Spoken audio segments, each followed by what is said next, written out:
అందరికీ నమస్కారం అండి. ఐదవ తరగతి ఐదో తరగతి నుంచి ధారణ చేద్దాం నుంచి ఒక పద్యం పాడడానికి ప్రయత్నం చేస్తాను.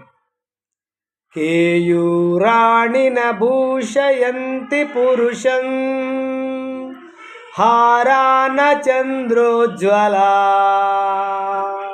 న స్నానం న విలేపనం న కుసుమం నాలాంకృతా మూర్ధజా వాన్యేక సమలస్కరోతి పురుషం యా సంస్కృతా ధార్యతే